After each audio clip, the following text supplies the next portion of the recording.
Good morning, everyone, and welcome into Wake and Take. It's your boy Jason, and we've got some football to talk about today. Today, we're going to talk a little bit about this Anthony Richardson shoulder injury news that's going on. That's still kind of aggravating him, giving him some limited reps here at practices. And then there's a bunch of other NFL news to be talking about today, so we're going to be going through that. So go ahead, take out your coffee, sit back, relax, and enjoy the show.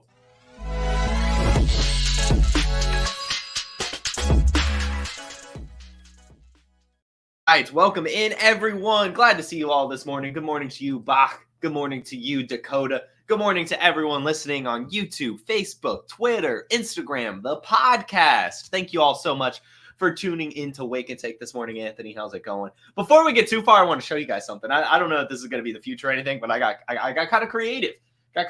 Let me know what you think of this. I'm in a TV. I'm in a TV right now. How's this?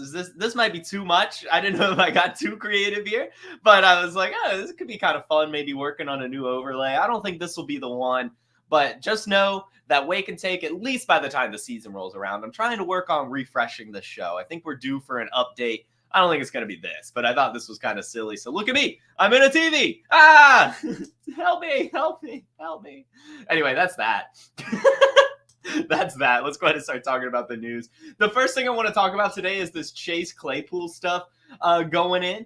And Chase Claypool right now, there's some reports building, mostly from one guy, but they're out there, that Chase Claypool is the most consistent wide receiver for the Bills during OTAs right now, and is setting the stage for what should be a run at the 53-man roster. That is not what you want to hear. First off, don't buy into this. Chase Claypool, of course, if you go to PlayerProfiler.com and type in Chase Claypool, you'll, of course, see why he earned the nickname Mapletron, being the Canadian Calvin Johnson. He's 6'4", 240 pounds, and runs that 4.4 40-yard dash. So, of course, gym shorts, no pads, barely any contact is gonna, look really good for a player like Chase Claypool. Like, he's gonna succeed in these types of conditions. And so it makes sense that he's standing out at OTAs. The big thing that I'm taking away from here, I'm not buying into Chase Claypool hype. You will not find me buying into Chase Claypool hype.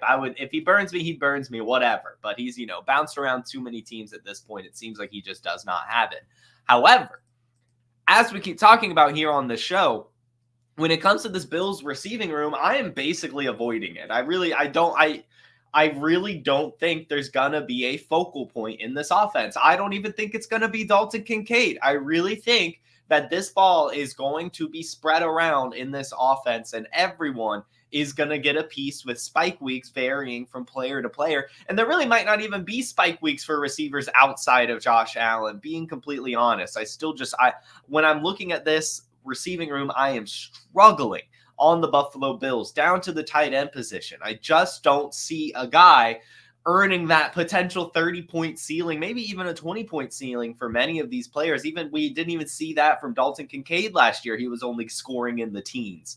So I'm not buying into it. I just can't. I don't think that they're looking for a player to replace Stephon Diggs. I think they're asking everyone to replace Stephon Diggs. And to hear that Chase Claypool is the only wide receiver really being consistent and standing out kind of further brings home that point. Like, it's just like everyone's going to be asked to do different things, and that'll lead to success and different game plans, different game scripts, different teams, all sorts of different stuff is going to lead to the success of a different weapon on a week-to-week basis on this Buffalo Bills offense. So just get Josh Allen if you want to invest here.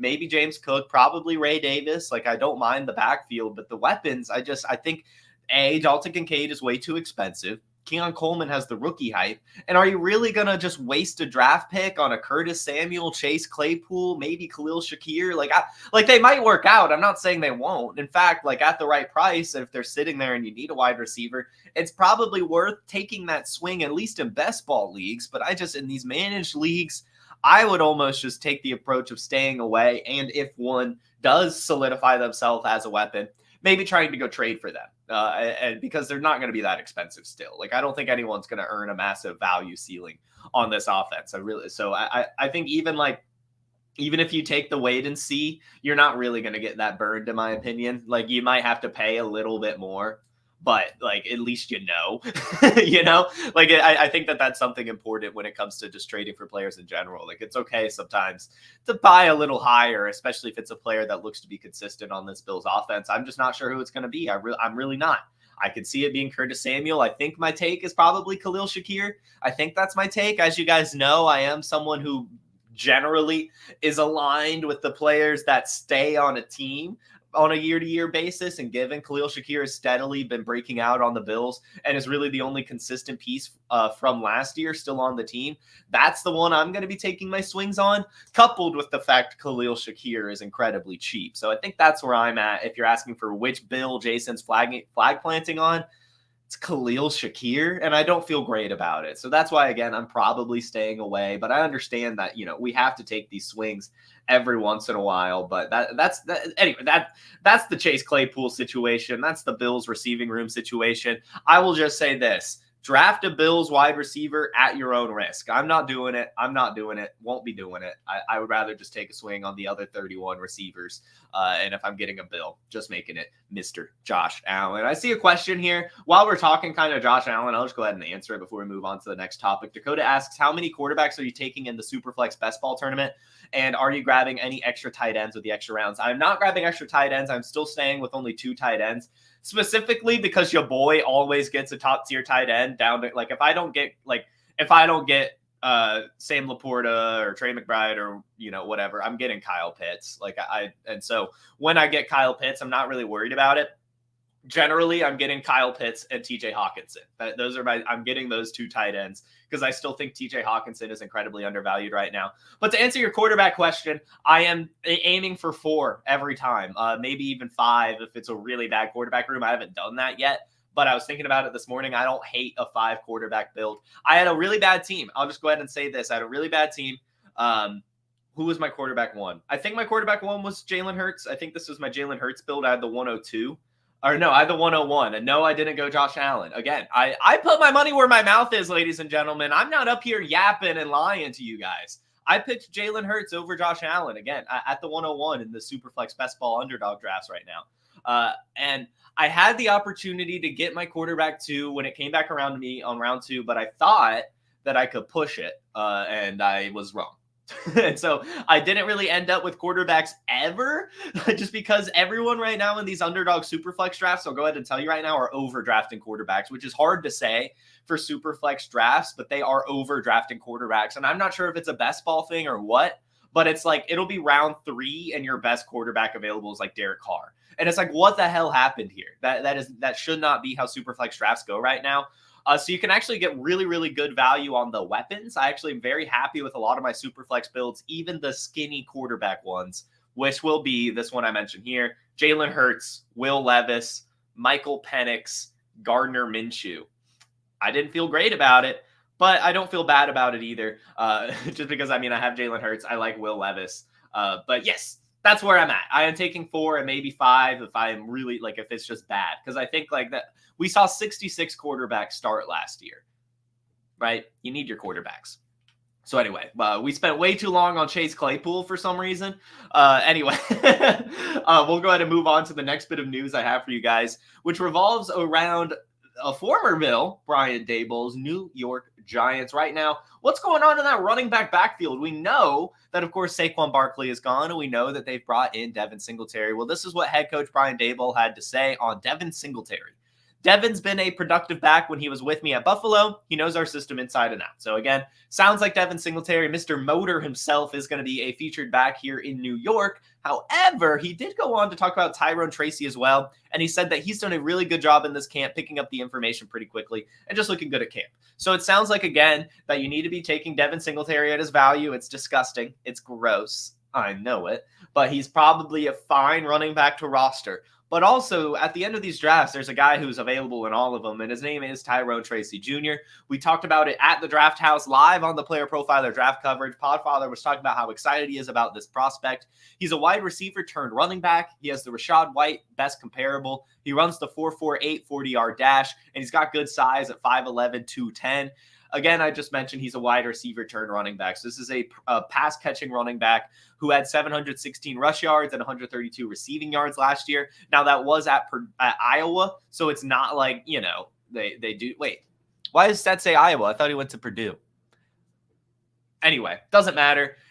At a Big Ten school, and they just don't pass the ball a ton. So he still, of course, has the pass catching chops, being a receiver turned running back, even if he only had 132 receiving yards last year. 5th round draft capital, all this stuff. I say take some swings on Tyrone Tracy. Seems like a nice handcuff plus on this offense. Even if they are going to be playing from behind a lot, that does mean, of course, that they're going to be passing the ball a lot. And as we know, in garbage time, those pass-catching running backs get like 6 catches in one drive, and they will salvage your fantasy week. So again, take some shots on Tyrone Tracy, and as gross as it is, probably take some shots on Devin Singletary. The next bit we have to talk about here is Demario Douglas. And before I talk, why don't I let Drake May talk about Demario Douglas? Pop, it reminds me a lot of the guy that I played with college, Josh Downs. They do a lot of the same things. You can't guard him in a phone booth. They're twitchy.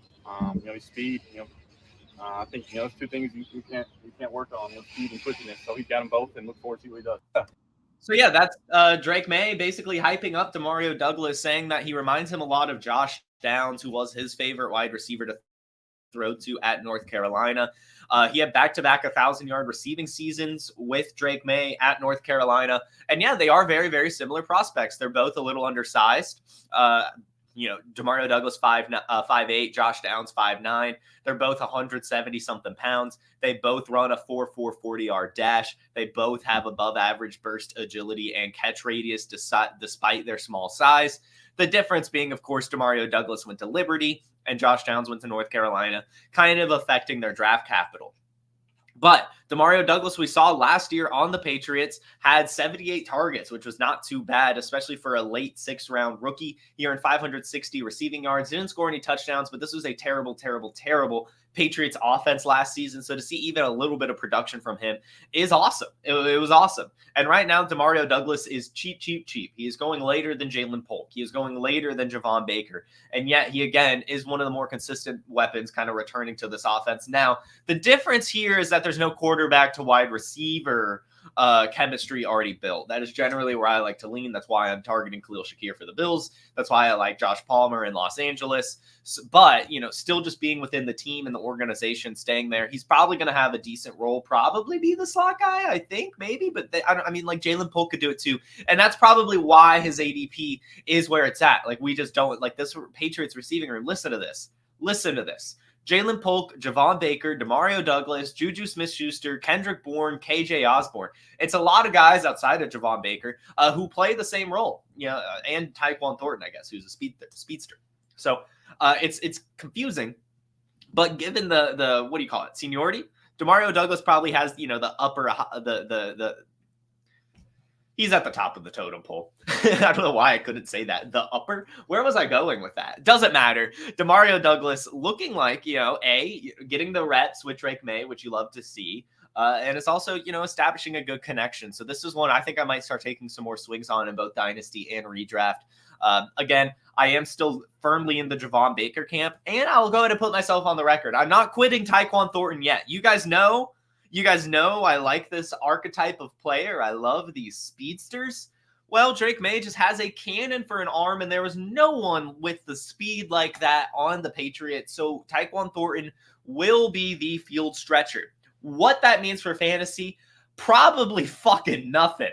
But it could mean something, right? Like, there could be some weeks where Drake May, again, cannon for an arm. He stretched the field in North Carolina with Tez Walker. Like, it's something that's a part of his game. So Tyquan Thornton does fit that mold and could have his best season yet. Not saying it's going to be great. I'm not expecting more than like flex play for Tyquan Thornton, but that's another Patriots receiver that's cheap that I don't think should be. Like, I understand why KJ Osborne, Kendrick Bourne, Demario Douglas, Juju Smith-Schuster, KJ Osborne, all of those guys are kind of late because they play the same role and it's confusing. But Javon Baker, he's an outside wide receiver with the alpha potential. And Tyquan Thornton, he's another outside wide receiver that stretches the field and has the speed. Those two guys have a very clear role on this offense. Again, have no idea what it means for fantasy. This Patriots offense could be terrible again, but when you have like solidified roles for players, generally those guys need to be rostered, in my opinion, especially in some of these deeper leagues. So that's what I'll go ahead and leave it there. I think you should be taking some swings on Douglas with it building, but then also, of course, I wouldn't mind taking some swings on Javon Baker and even down to Tyquan Thornton. I'm fine with. Which leads us to another wide receiver talk, and we've got some news surrounding Courtland Sutton. As we know, he sat out of OTAs, but he is reporting to the Broncos mandatory camps. This is what he said: "I will be there." A small tidbit: it's been killing me not being at OTAs. This has been a different offseason that I've been a part of since I've been in the league. Anybody that knows me, anybody that's played with me understands that I love this game. I love the game of ball. I give any and everything that I possibly can when it comes to the prep and when it comes to the competition of football. So Courtland Sutton says he has missed OTAs and wishes he was there, and that's part of the reason why he's going to the mandatory camp amid these contract extension negotiations. But also, as we talked about with Brandon Ayuk and CeeDee Lamb, if you're not on your rookie contract anymore, your fines for missing mandatory camp cannot be waived. So his leverage is totally gone here when it comes to Courtland Sutton. And let's face it, as good of a receiver Courtland Sutton has been, that's exactly what he's been, a good wide receiver. And his cap hits for the next 2 seasons are $17 million for both, like 17.3 this year, 17.8 next year. I know that that's not top of the line wide receiver, and a lot of these guys are getting like 20, but I mean, like, that's like $17.5 million for Courtland Sutton. That sounds about right. Like, what is he trying to get? 20? Like, just play ball, dude. You're on the end of your career. You're probably not going to be on this team in particular much longer. Go out there, play ball, and if you're worth more, you'll get more. But 17.5 is so much money, dude. It's close enough to the right value where it shouldn't really be that big of a deal, real, in my opinion. You've only had 800 yards over the last 2 years, not even 1,000-yarder going back to 2019. Like, I mean, like, it's like you've been good, and that's where it ends. So 17.5 to me feels good for a cap hit for Courtland Sutton. I'm not sure how much more he's looking for. I don't think he has much leverage. I think he'll be out there playing ball, and I don't think his contract's really going to change. Which leads us to Justin Tucker, and this will just be quick because it's funny, and I like Justin Tucker. He said, like you said, we're in the lab, and more recently, my lab has been the weight room. This might be surprising to a lot of you guys and a lot of my teammates because I don't tend to hang out in the weight room too frequently. But after watching a lot of these XFL plays over the last couple of years, the kicker is involved in 20 to 25% of the tackles. So I've had to mix it up a couple times, get in there, and just prepare for a little bit more contact. So Justin Tucker, he's bulking up, guys, putting on the weights, getting the muscles going for the season. Justin Tucker ready to get some tackles going in special teams next year. As we know, this whole kicking change is leading to a lot of different things. And as now Justin Tucker has pointed out, but I believe someone else pointed it out a bit ago too, as they were looking at using them to be the kicker. Who was that?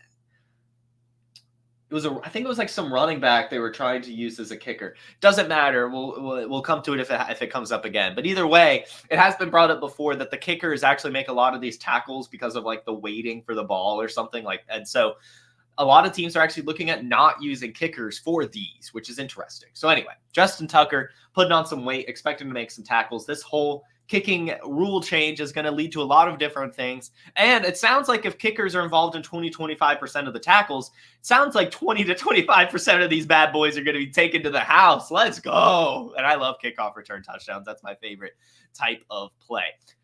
So we've got 2 quick things real quick. There are 2 quarterbacks who are having really good camps according to themselves and their coaches. We'll start with Dak Prescott, who, according to Mr. McCarthy, I think Dak is having his best offseason program that we've had. The atmosphere that we've practiced in with the quarterback and receivers has really hit the mark. I've been very impressed with the quality of work.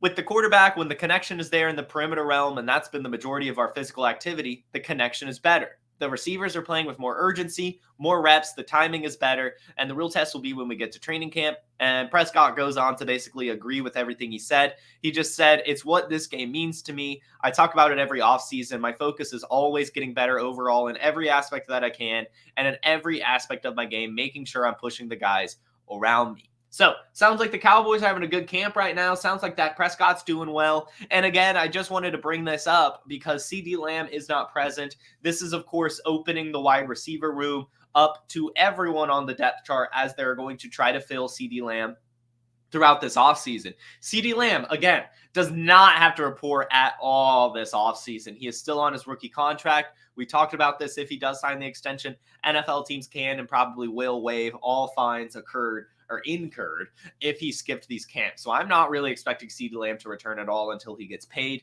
which leaves the door open for my guy Ryan Flournoy to keep establishing his connection with Dak Prescott. We've already heard that he's made some flash plays at the camps from the voice of the star. Hopefully we keep hearing more. Take your shots on Ryan Flournoy, guys. Listen to me and listen to Bach in the chat. Get some Ryan Flournoy. And the next quarterback is Kyler Murray, who's also having a good camp. Really good camp, it sounds like. He's feeling like the Super Bowl is where these Cardinals are heading. Now, of course, a lot of players say that in the offseason, but the hype is building. This is what he said. It's felt like one of the best off seasons I've had in a long time. Just being able to be healthy and be in touch with the guys to actually be a part of it, it just makes a difference. It makes a difference when I'm out there and we're all getting better together, not only on the field, but off the field. It's been a good off season. Goes on to say Super Bowl is the goal. Going into this season, I really locked into what we're doing. It's really, for me, confidence and understanding where to go with the ball no matter what they're doing because I've been in the system over a year now. When you feel like that, the sky's the limit. I've played quarterback my whole life, but when you're at that point, and I can't really explain it, it's a good feeling. At that point, it's just going out there and executing. There's definitely a juice around this team, a camaraderie about this team. Since I got here, I was usually playing with a lot of older guys. This is the first time I feel like I'm the older guy. There's no not playing with older guys, but when you're playing with guys around your age, it's easier to gel and do things like that. I think all that matters. So Kyler Murray, hyped up with a good offseason. But what I'm just reading into is the juice around the team, the camaraderie around the team, and gelling together and everything. I think that that's really important to hear from the offseason. Like, I'm not going to put too much stock into the excitement for the Super Bowl, but to hear that Kyler Murray is very confident, feeling like a veteran presence, feeling like he's gelling with his teammates better than he has throughout his career, I think that's excellent news. Again, half of what it takes to be a quarterback is mentality. And the fact that he's fired up, feeling good with his teammates and all that stuff, that makes all the difference. So again, I say draft Kyler Murray right now at his value. Trade for him in Dynasty as he is one of the most electric quarterbacks in the league. So yeah, Kyler Murray, having a good one. Get him. Cardinals looking good. Draft Michael Wilson. Draft Michael Wilson. Draft Michael Wilson. Next bit, guys, we've talked about quarterbacks having good camps. Now it's time to get into the title of today's show. Should we be concerned about Anthony Richardson's shoulder? Yes and no. I'm taking the cop-out answer here. So let's just go ahead and talk about it. There's some information here. So basically, Anthony Richardson yesterday and really over the last couple of days, they've been doing some load management when it comes to his throwing. Coach Shane Steichen, say that 5 times fast. Colts coach Shane Steichen told reporters that quarterback Anthony Richardson is dealing with some soreness in his right shoulder. Steichen inferred that it wasn't a big deal, saying Richardson could play in a game if needed. He's fine. He's good to go is the quote. And then they talked to Anthony Richardson, and this is what Anthony Richardson had to say. I'm good, just a little sore. I've been dealing with soreness since I started throwing. Just my shoulder. It's hard listening to the trainers telling me you've got to sit out for a day. I don't want to sit out, but it's part of the health journey, so I'm just rocking with it and listening. He missed some reps during Wednesday's practice and was seen by reporters talking to the medical staff. During individual drills, he avoided throwing with his right arm and sat out most of the passing sessions. There's nothing to worry about, he said. I've dealt with this before. Normally, I just ice up and go back at it again. But they said there's no need to try to rush out here for the last day. We've got the season coming up. I've got 6 weeks to keep practicing and keep throwing. I like and dislike a lot of this. Firstly, I like that, of course, he has the toughness. Like, oh, normally I just ice it up and go out there. But that's also what I dislike. It sounds like he does not care about his health at all. We already have the quote from this offseason saying that he doesn't think that he needs to change anything about his play style and that it was kind of just a freak injury and part of the game. And then he's just coming out like, I've dealt with this before. I just ice it up and go back at it again. It just sounds like he doesn't let his body heal and doesn't care about letting his body heal and just wants to play the game. there's good sides and bad sides to that. That means if he's injured, he's probably going to want to try to play through it, as we kind of saw last year, leading to him kind of re-injuring himself multiple times. That's fine. Toughness is awesome. But it also shortens your lifespan as a quarterback in this league, as a player in this league. So it's really hard to get in on this player right now. Like I want more maturity, I guess is what I'm looking for, is the word I'm looking for here. Like I just want him to own up to it and just be like, yes, I hurt my shoulder. I had a grade 3 AC joint sprain last season, taking me out for the rest of the season. And that same shoulder is still bothering me. And all I need to do is ice it up. No, you need to do more than just ice it up. Take some time, dude. Heal up. Like it's so strange to me. It is so strange to me. Like you would think that you could learn your lesson. You would think that you could learn your lesson, and it seems like he hasn't. But I'll go ahead and put myself on the record. I'm still drafting a ridiculous amount of Anthony Richardson, especially in seasonal leagues. This is starting to make me concerned for Dynasty because, as I mentioned, if you don't let yourself fully heal, that is going to affect your lifespan in this league. Good news being he's only, 22? So, like, he's still got a few years.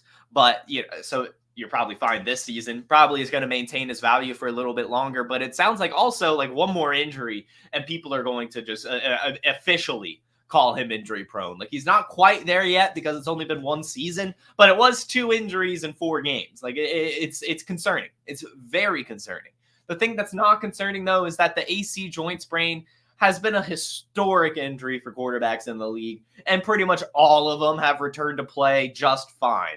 Derek Carr, Kyler Murray, Trevor Lawrence, Eli Manning. And I couldn't find anything about this, but I could have sworn, and I still swear, that Tom Brady had a season, I think it was like 2009, where he played through the entire year with a shoulder injury. I remember having him on my fantasy team and him always being questionable with a shoulder injury. I vividly remember this, but I couldn't find any information on it because he played through it. But I very vividly remember Tom Brady playing through a shoulder injury one season and being fine.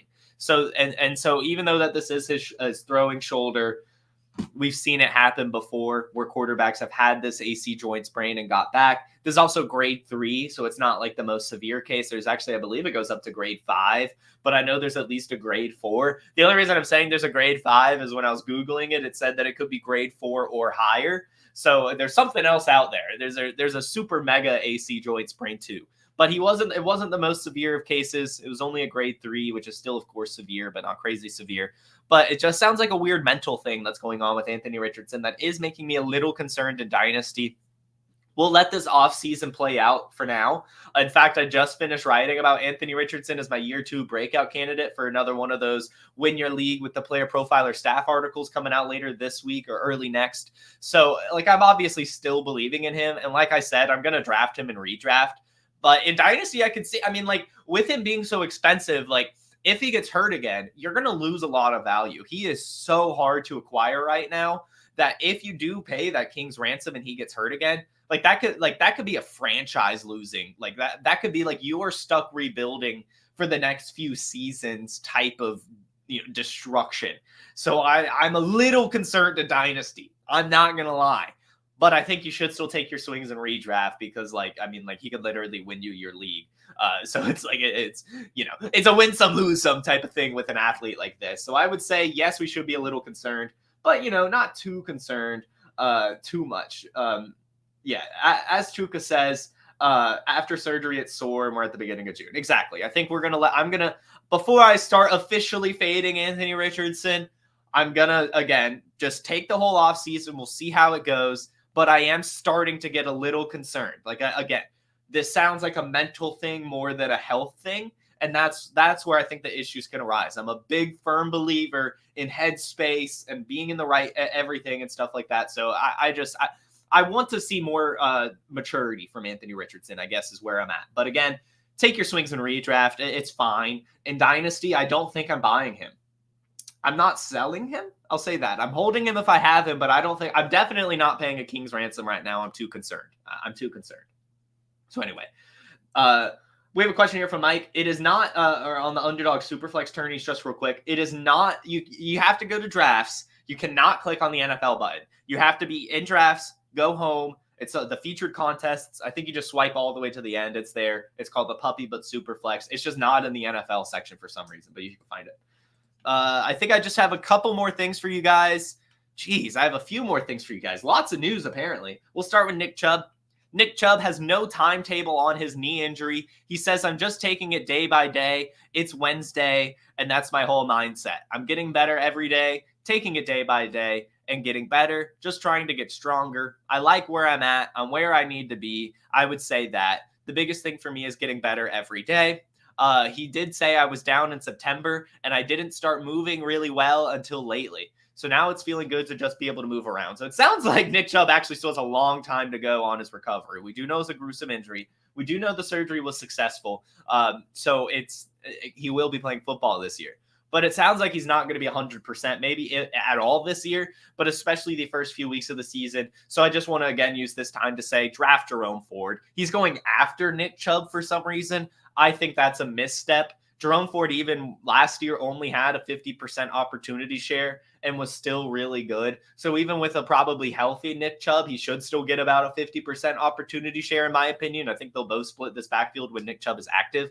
Whether or not he's healthy or not will be the big question. But Jerome Ford's going to eat. I mean, we saw Kareem Hunt even eat in this offense last year. Get Jerome Ford. He's cheap. Next bit is Chris Olave. Chris Olave, not much to say here, but he just, hyping himself up even, and the Clint Kubiak offense. This was his quote. Just going into this offseason, knowing that the Saints believe in me as the number one receiver, I'm excited to get to work. But I'm just trying to take that next step forward and go from a good player to an elite player. Just trying to be consistent every day and put in the work to be able to be one of the top receivers in the game. The standards are always high. The expectation is always high, and in the first 2 years, we didn't live up to those. But like I said, the standard in the building is always to make the playoffs and do work in the playoffs. This year, we're holding ourselves accountable every day and trying to stay consistent. It starts around this time, and I'm excited that we're putting the work in now. Clint Kubiak brings a real dynamic offense, a lot of different plays, a lot of different schemes, a lot of different styles. So I'm excited to be able to play in that West Coast offense. He brings a different thing to us, and I'm excited to be able to work with him. It's been going real well in OTAs, and we're getting to work, and we're starting off real well, picking up the plays and doing all that. So we're going to be ready when the season comes. As we know, Chris Olave has now had back-to-back 1,000-yard seasons and a pretty abysmal offense. Like, it's been totally fine the last couple seasons, but they really haven't tapped into any type of ceiling in New Orleans. And part of that is going to come, of course, since they have a defensive head coach and not really the greatest coordinator, hence them bringing in Clint Kubiak, who was the 49ers passing game coordinator last year, was the Broncos pass game quarterback / interim offensive coordinator play caller the year before. And then the year before that, he was in Minnesota as the passing game coordinator and then the interim offensive coordinator. So he's been around, and especially around some pretty decent systems. Broncos, but that sounded more of like a career move where he was just trying to move up and it just didn't really work out. So he just went back into the system he's familiar with the Shanahan type system. So anyway, pretty cool that that's heading to New Orleans. Should mean some success for Chris Olave and hopefully some success for Derek Carr, who is very, very cheap right now too. Very budgety, super flex draft stack or even single QB stack in best ball right now. Chris Olave, Derek Carr. Next bit of news I have for you guys revolves around the Eagles offense, and this is what Jalen Hurts had to say about Kellen Moore. You get to a point where you feel, I'm going to be comfortable with this. I like this, and that time comes when you rep it. But right now, it's been a lot of new inventory. The majority of it, probably 95% of the playbook is new. So it's just been that process, and it's been a fun process because you get to see what works for other people. I think the goal coming in was to learn Kellen's offense and master it, and I think that's been a process, and by the end of it, I want it to be mine and have it in my own way. The X's and O's, the lines on the paper, they very well be what they're supposed to be, but how I coach and how I details these routes, that's how I coach the quarterback and what I want his timing to be, where I want him looking, where I want his eyes, said Nick Sirianni. Our receivers leading, yada, yada, yada. It doesn't really matter. Just talks about his system and the expectations under Kellen Moore. And essentially, basically the part that I wanted to read into here is just Jalen Smith saying that 95% of it is new. That is, it's interesting to note. As we know, Kellen Moore has now had back-to-back seasons of being outed as the offensive coordinator, leaving Dallas, leaving Los Angeles, and things have been kind of different in both years. I think we can all agree that it has been pass happy, but I was looking, the Cowboys 2 years ago were actually only 19th in pass attempts, while the Chargers were 3rd last year. Now, of course, that was the big Tony Pollard, Ezekiel Elliott year, so that might have played into them having so many rush attempts. But still, it seems Kellen Moore has a pretty, a variety of how he's going to call these plays. So I'm not going to say for sure that the Eagles are top 10 passing team. I think they could be top 15. They have the great wide receivers. We know that. A.J. Brown, Devontae Smith, Paris Campbell making some noise, and they got some stuff in the draft as well. The Eagles passing game is probably better than people are giving it credit for. So I'm still taking my shots on Jalen Hurts, of course, as a rusher, but I think he could unlock himself as a passer even more so this year. And I am still going to be taking my shots on Devontae Smith and even A.J. Brown. And I'm not even the biggest A.J. Brown guy, but I do like his price right now. We were not too far removed from him being the number 3 wide receiver in Dynasty last year when he started the year off so hot.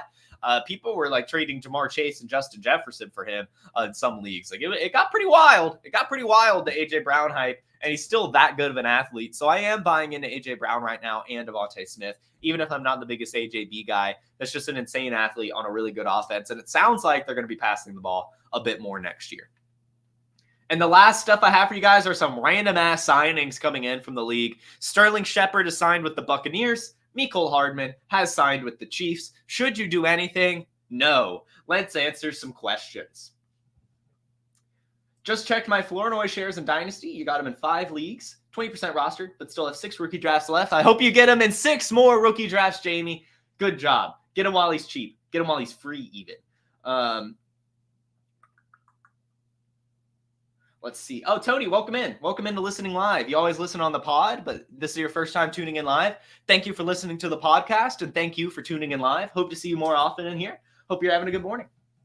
Let's see. I was always told to never count another man's money, so if Sutton thinks he's worth $17.5 million, then we shouldn't say he isn't worth it. The team will say, this is true. I'm not saying he isn't worth $17.5.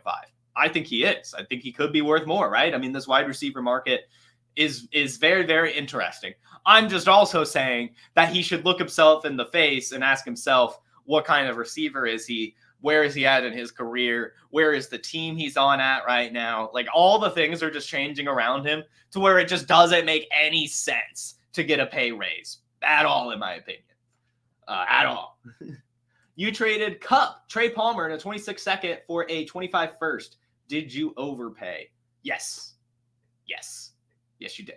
Yes, you did. But that's mostly because I am a huge Cup buyer right now. In fact, I would probably give a 25 first for Cup alone if we were in the same league. I think that Cup is extremely undervalued right now, and I really don't think we should be that surprised if he outscores Puka Nacua next season. He was unhealthy last year. We saw it. But even on top of being unhealthy, he was still top of the league in red zone targets in only 12 games. And that just screams to me more touchdowns coming his way. We still know that him and Matthew Stafford have a great connection. So I am buying Cooper Kupp everywhere I can. I do think you overpaid, unfortunately. But, if you're not contending, I understand doing this little bit of a rebuild move. And it's a 26 second, so you can probably accrue that back. But I also think Trey Palmer still has some of that athleticism left in Tampa as well. Let's see. There was an injury expert on a pod yesterday, I'm assuming talking about Anthony Richardson. He said this is normal rehab for the injury. As he throws and softens up the tissue, there will be intermittent inflammation. It's normal. So it sounds like, again, we shouldn't really be too concerned about it when it comes to the health of his arm. I think he'll be fine when the season comes around. More so my complaints and concerns is just his mentality doesn't seem right. His maturity doesn't seem right. And he doesn't seem to be asking himself the right questions when it comes to his recovery and healing. Just talking about, I normally just put ice on it and go back out there. You can't do that your whole career. You just can't. And so I'm a little concerned. And yes. And then Mario asks, what do I think about the Pollard and Tajay Spear split? I think they'll both get a 50-50 share, give or take. If anything, Tony Pollard maybe a 60-40, but I think both need to be targets. I think they're both going to catch 50 passes. I think it'll be ridiculous. And that should do it. That should be everything for us today. So thank you all so much for tuning in. This is another fun episode of Wake and Take. And you guys were a great audience as always. Don't forget to hit the like button. Don't forget to subscribe. And if you like to listen to this show on the podcast version, go ahead and find the link in the description. You all have a fantastic Friday, a wonderful weekend, and I will see you all Monday for some more football talk, 10 a.m. Eastern on the Player Profiler, YouTube, Facebook, Instagram, Twitter, wherever you listen, wherever you watch. I'll see y'all then. You have a good one. Peace. Hey, I want to thank you for being part of this broadcast. If you have any thoughts on it, leave a comment. If you enjoyed it, make sure you leave a like. And if you want to see more shows on the Player Profiler channel, subscribe to it. That's how we know you want more.